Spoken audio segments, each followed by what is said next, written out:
کھاؤ اور پیو اور حد سے مت نکلو، بے شک اللہ تعالی حد سے نکل جانے والوں کو پسند نہیں کرتا۔ حضرت محمد صلی اللہ علیہ وآلہ وسلم نے پانی کے پائیدار استعمال کے لیے منطقی نقطہ نظر کی مثال اس طریقے کے ذریعے ادا کی جس طرح سے انہوں نے اپنا وضو کیا۔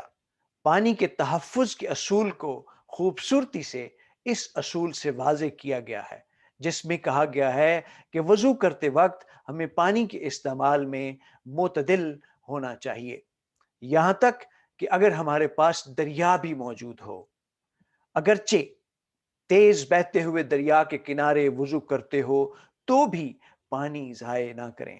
نبی کریم صلی اللہ علیہ وآلہ وسلم خود صرف ایک برتن پانی 1 لیٹر کے 2/3 حصہ کے برابر کے ساتھ وضو کرتے تھے، اور ایک سا پانی جو جدید حجم کی پیمائش میں تقریباً 3 لیٹر کے برابر ہے سے غسل کرتے تھے۔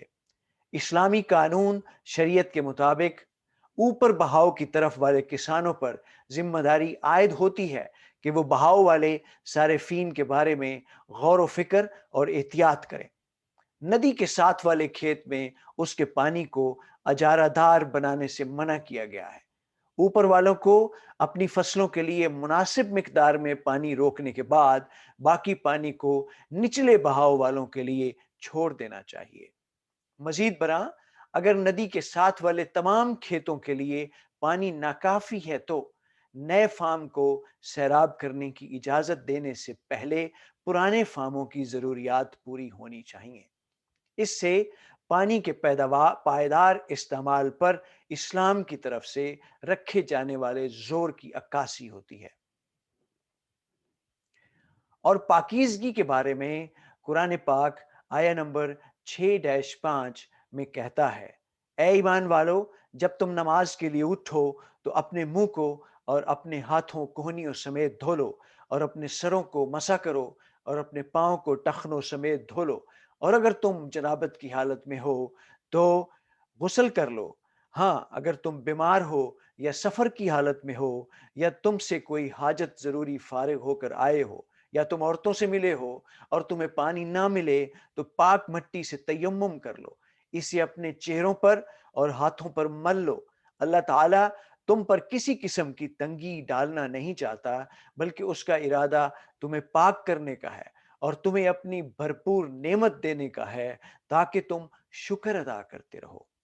ہمارے پیارے نبی صلی اللہ علیہ وآلہ وسلم نے اپنی ایک حدیث میں پاکیزگی کے بارے میں اس طرح سے کہا ہے، صفائی نصف ایمان ہے۔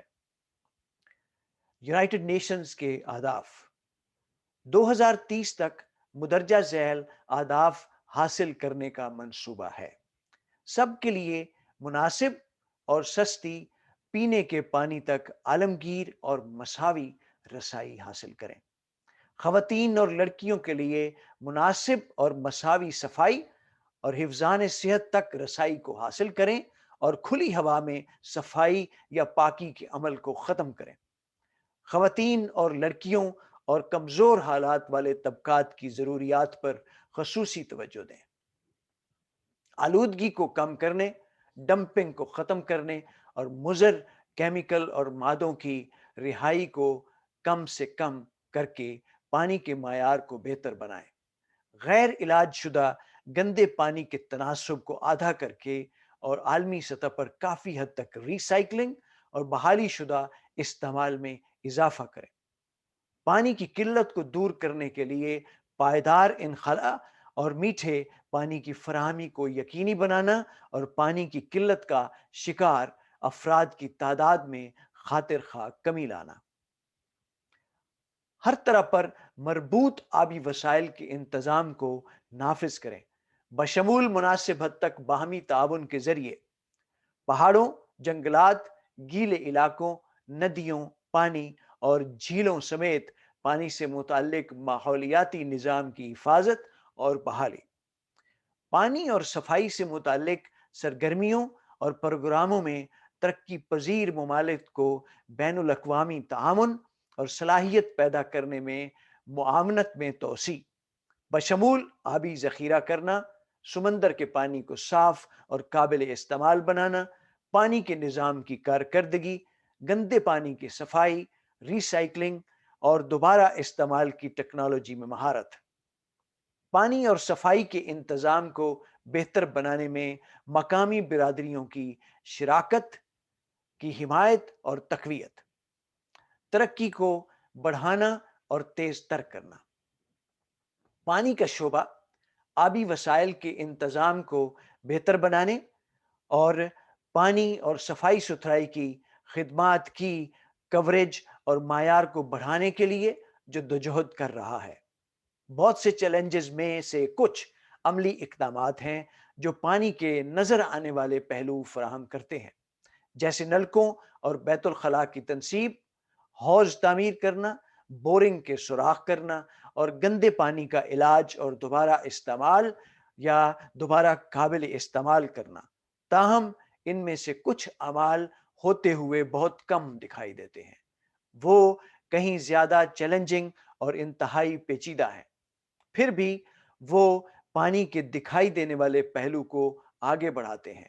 ان میں پانی کے نظام کی اچھی حکمرانی کی ضرورت بھی شامل ہے، جو IWRM integrated water resource management کو نافذ کرنے، پانی کی تقسیم کے چیلنجوں اور قومی حدود میں فراہم کردہ فوائد کو حل کرنے اور عدم مساوات کے کانٹے دار مسئلے سے نمٹنے کے لیے انتہائی اہم ہے۔ جہاں امیروں کے پاس غریبوں کے مقابلے میں بہتر پانی کی خدمات مہیا ہیں، مالدار ذمہ دار پانی پر قابو رکھتے ہیں، جس سے چھوٹے مالکان کی پیداواری صلاحیت کم رہتی ہے۔ SGD-17 پائیدار ترقی کے لیے عالمی شراکت داری کے نفاذ اور تجدیدی ذرائع کو مضبوط بنائیں۔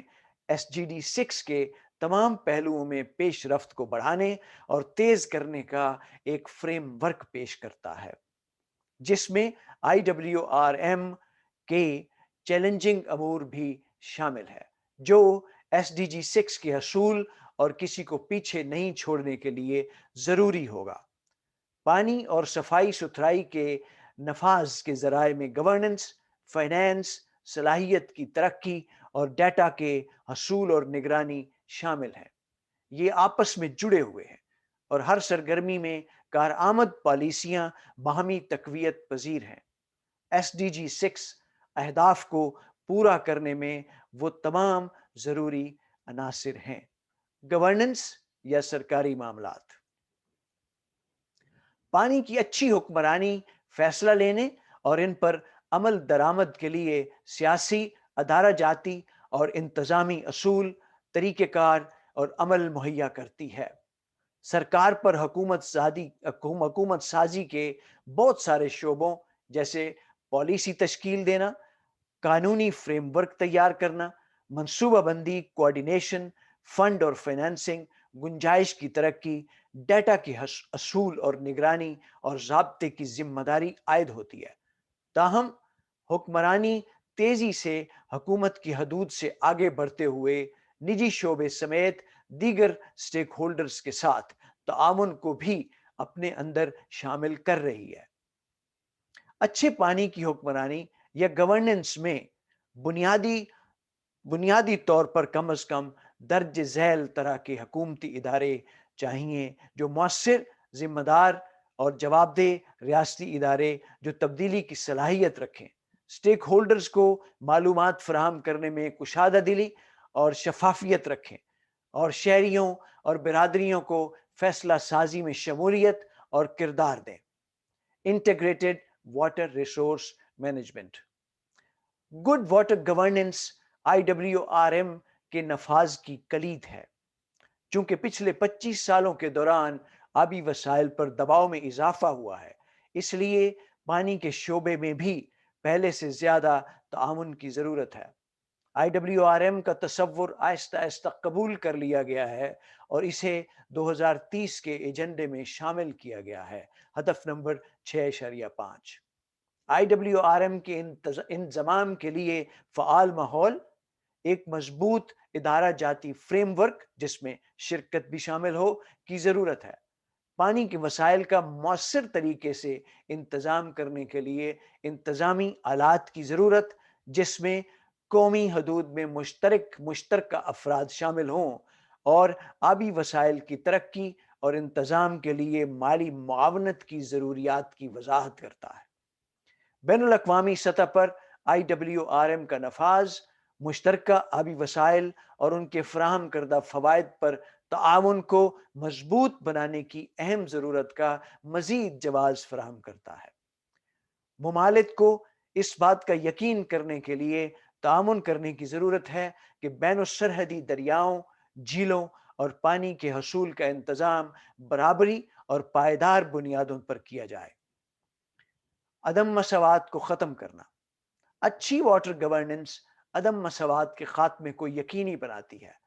کافی محفوظ اور سستا پانی اور مناسب اور مساوی صفائی ستھرائی اور حفظان صحت کے لیے مساوی رسائی کا مطلب خوشحالی اور غربت، خیریت اور ناجائز صحت، اور یہاں تک کہ زندگی بسر کرنا اور مرنا بھی ہے۔ عالمی آبادی کے 99% کے مقابلے میں LDC میں لیسٹ ڈیولپنگ کنٹریز میں صرف 62% لوگوں کو پینے کے پانی کی بنیادی خدمت تک رسائی حاصل ہے۔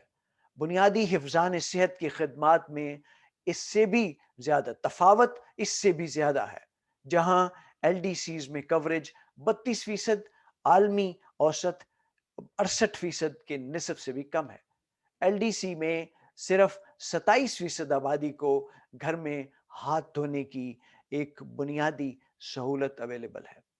نازک اور غیر نازک ریاستوں کے مابین واضح اختلاف پائے جاتے ہیں اور دیہی برادری شہری شعبے میں ان لوگوں سے پیچھے ہے۔ شہری آبادی میں تیزی سے اضافہ ہو رہا ہے اور جب ترقی کا بہتر نظام نہیں ہوتا تو کچی آبادیاں شہروں میں پھیل سکتی ہیں۔ مالیات۔ SDG 6 کے حصول کے لیے موجودہ مالیاتی وسائل ناکافی ہیں۔ عالمی بینک نے SDG 6.1 اور 6.2 کے اہداف کو پورا کرنے کے لیے سالانہ مالیاتی اخراجات کا تخمینہ 114 ارب امریکی ڈالر لگایا ہے۔ اس میں دیگر SDG 6 اہداف شامل نہیں ہیں، نہ ہی اس میں آپریشن، دیکھ بھال، نگرانی، ادارہ جاتی مدد، شعبے کو مضبوط بنانے اور انسانی وسائل شامل ہیں۔ واش یعنی پانی، حفظان صحت اور صفائی یا پاکیزگی۔ تو واش میں سرمایہ کاری سے معاشرتی اور ماحولیاتی فوائد ملتے ہیں۔ اس طرح پانی اور پانی کے استعمال کے دیگر شعبوں میں بھی سرمایہ کاری ہوتی ہے۔ سیلاب، ناکافی واش اور پانی کی قلت سے ہونے والے سالانہ اخراجات کا تخمینہ 500 بلین امریکی ڈالر لگایا گیا ہے۔ اگر ماحولیاتی نقصان کا اندازہ لگا کر اس میں شامل کیا جائے تو یہ تخمینہ بہت زیادہ ہوگا۔ پانی کی حفاظت میں سرمایہ کاری کو ان اخراجات کو کم کرنا چاہیے اور ترقی کو فروغ دینا چاہیے، جو اس کے بعد مزید سرمایہ کاری میں معاون آمدنی فراہم کر سکتے ہیں۔ اس طرح ایک بھلائی پر مبنی حلقہ تشکیل پا سکتا ہے۔ واش سیکٹر میں ترقیاتی شراکت داروں نے 3 مالیاتی چیلنجوں کی نشاندہی کی ہے۔ 1، ماحول کو بہتر بنانے اور خدمات کی فراہمی کو مستحکم کرنے کے لیے مالیہ کی کمی۔ 2، قابل ادائیگی مالی اعانت کا استعمال، جس میں مائکرو فنانس اور بلینڈڈ فنانس شامل ہیں۔ 3، غریبوں اور کمزوروں کی طرف جو خدمات تک رسائی حاصل کرنے سے قاصر ہیں، وسائل کی ناکافی فراہمی ہوتی ہے۔ مالیاتی کمی کو پورا کرنے کے لیے موجودہ مالیاتی وسائل کی استعداد کار کو بہتر بنانے کی ضرورت ہے، جبکہ اس کے ساتھ ساتھ نجی شعبے سمیت تجارتی اور بلینڈڈ والی مالیات جیسے فائنانسنگ کے جدید ذرائع ہیں میں اضافہ ہونا چاہیے۔ لہذا ایک بڑھوتری والا ماحول بنانے کی ضرورت ہے جو پانی کی سرمایہ کاری کی خصوصیات جیسے پروجیکٹ شروع کرنے کے لیے بڑے سرمائے، طویل مدتی یا اس سے منسلک رسک مینجمنٹ پر غور ہونا چاہیے۔ ODA آفیشل ڈیولپمنٹ سسٹیننس انتہائی ضروری ہے۔ آفیشل ڈیولپمنٹ اسسٹنس انتہائی ضروری ہے، لیکن اس کو وہاں لگانے کی ضرورت ہے جہاں یہ سب سے زیادہ مؤثر اور فنڈنگ کے دوسرے ذرائع کو کیٹلائز یا تیز کرنے کے لیے استعمال ہو سکے۔ صلاحیت کی ترقی، مضبوط رسمی اور غیر رسمی ادارے اور انسانی وسائل اچھے پانی کی حکمرانی کو فروغ دیتے ہیں، تاہم صلاحیت کی شدید کمی خاص طور پر سب سہارا افریقہ اور جنوبی اور جنوب مشرقی ایشیا میں آبی وسائل کی ترقی اور انتظام کے تمام پہلوؤں پر رکاوٹ لگا رہی ہے۔ ان تمام اہم شعبوں بشمول زراعت اور کاشتکاری کی آبپاشی، پانی سے متعلق رسک مینجمنٹ، پانی اور صفائی کی خدمات، گندے پانی کی صفائی، ری سائیکلنگ اور دوبارہ استعمال کی جانے والی ٹیکنالوجی اور سمندری پانی کو صاف کر کے قابل استعمال بنانا میں انسانی وسائل کی قلت کی واضح اطلاع دی جا رہی ہے۔ یہ کوئی نیا رجحان نہیں ہے، بلکہ کئی دہائیوں سے پانی سے متعلق ترقی پر سب سے اہم پریشانی اور رکاوٹ رہا ہے۔ اعداد و شمار کا حصول اور نگرانی، ڈیٹا، احتساب اور شفافیت اور شراکت کے حکمرانی کے عناصر میں مدد فراہم کرتا ہے۔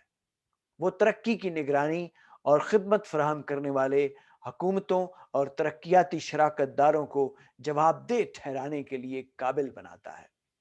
بہت سے ممالک کے پاس گورننس کی بہتری کے لیے اعداد و شمار کے حصول اور تجزیہ کرنے کے لیے مالی، ادارہ جاتی اور انسانی وسائل کی کمی ہے۔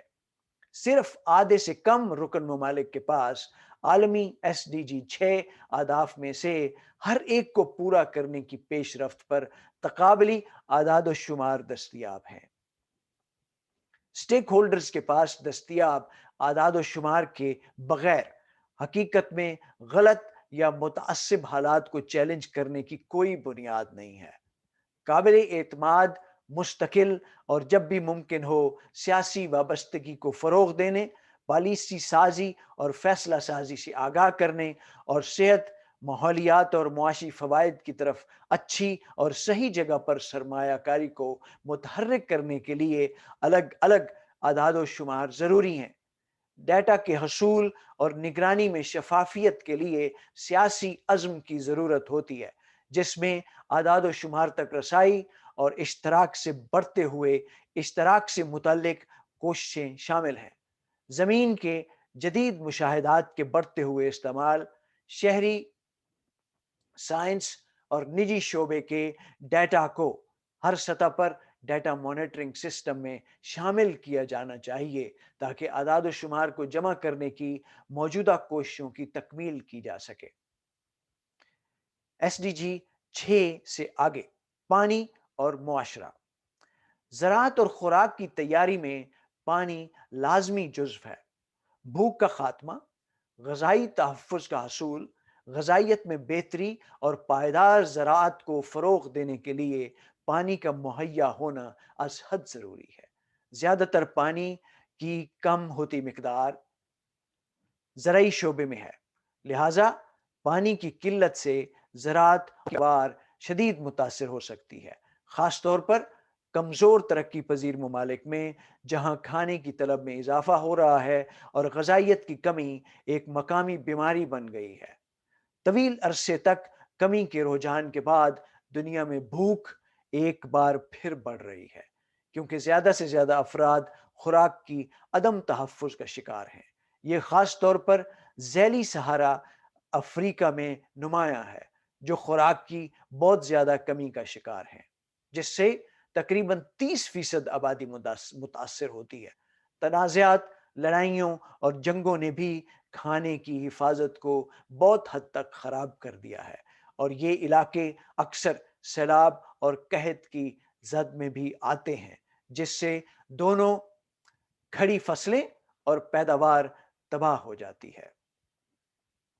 پانی اور ماحول، سمندروں اور ساحلی علاقوں کو متاثر کرنے والی بیشتر آلودگی انسانی سرگرمیوں اور ناقص انتظام شدہ زمینی استعمال کے طریقوں سے آتی ہے۔ اس کا اطلاق ساحلی علاقوں میں یا اس کے آس پاس پھیلے ہوئے ٹھوس فضلے پر بھی ہوتا ہے جو آخرکار سمندر میں گرتا ہے۔ اپ سٹریم ماحولیاتی نظام میں آلودگی کو کم کرنے اور مضر مادوں کی کم سے کم ڈمپنگ سے سمندری ماحول کو فائدہ ہوگا اور ساحلی ماحولیاتی نظام پر پائے جانے والے منفی اثرات کو کم کیا جا سکے گا۔ آب و ہوا کی تبدیلی میٹھے پانی کے نظام اور ان کے انتظام پر خاص اثر ڈالتی ہے۔ آب و ہوا کی تبدیلی کی وجہ سے زیادہ تر اثرات ہائیڈرولوجیکل سائیکل میں ہونے والی تبدیلیوں جیسے پانی کی مجموعی طور پر دستیابی، پانی کے معیار اور انتہائی موسمی واقعات کی فریکوینسی جیسے سیلاب اور قحط کے ذریعے سامنے آئیں گے۔